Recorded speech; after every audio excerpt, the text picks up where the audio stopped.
calculations are that without using any gas or oil or fuel ever again from this day forward, that we would still exceed our maximum carbon equivalent greenhouse gas emissions, the 565 gigatons, by the year 2030, without the electricity sector even, or energy sector even factored in the equation, all simply by raising and eating livestock. If you reduce the amount of methane emissions, the level in the atmosphere goes down fairly quickly and within decades, as opposed to CO2. If you reduce the emissions to the atmosphere, you don't really see a signal in the atmosphere for 100 years or so. The single largest contributor to every known environmental ill known to humankind: deforestation, land use, water scarcity, the destabilization of communities, world hunger.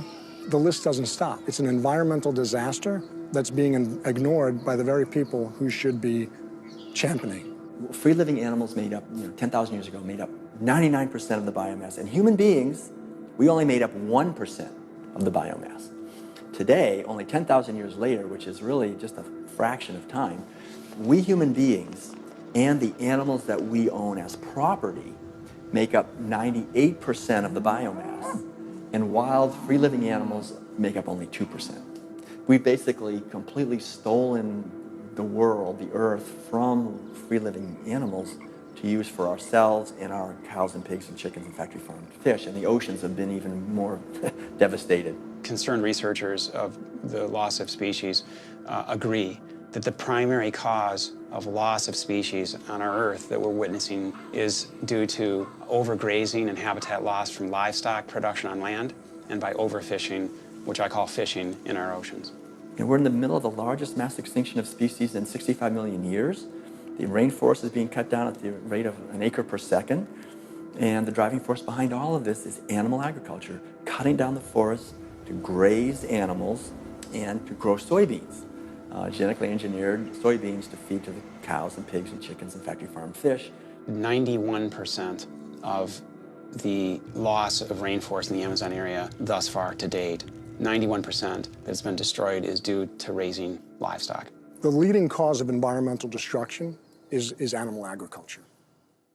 I just couldn't understand why the world's largest environmental organizations were not addressing this when their entire mission is to help protect the environment. But that's the thing too, is they say, use less coal, ride your bike. What about, eat less meat? Yeah. I think they focus grouped it and it's a political loser. In terms of, because they're membership organizations, a lot of them. They're looking to maximize the number of people making contributions, and if they get identified as being anti-meat or challenging people on their everyday habits, that's something that's so dear to people that it will hurt with their fundraising.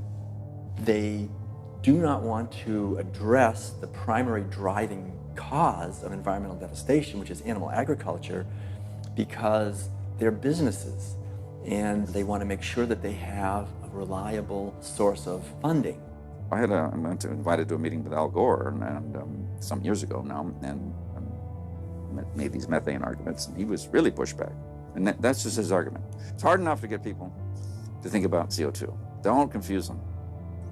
I think that the problem with a lot of organizations that are focused and have a laser focus don't go off message because they don't want to piss off another whole group of people that will make their lives difficult. If you listen to the majority of the major environmental organizations, they're not telling you to do much besides live your life the way you've been living it, but change your light bulb from time to time, drive less, use less plastic, recycle more.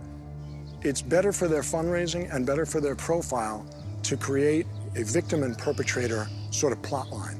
It's like when we talk about the fact that when we have a dysfunctional family and the father is an alcoholic, that's the one thing no one talks about. Everybody goes around that, and yet it's the one thing that's causing the devastation in the relationships in the family, because no one wants to talk about it. How could these organizations not know? I mean, the issue is right in front of them. It's unmistakable at this point. And just like these organizations, they're falling over themselves to show the general public that climate change is human-caused. And in doing so, they completely fail to see what's right in front of them, that animal agriculture, raising and killing animals for food, is really what's killing the planet.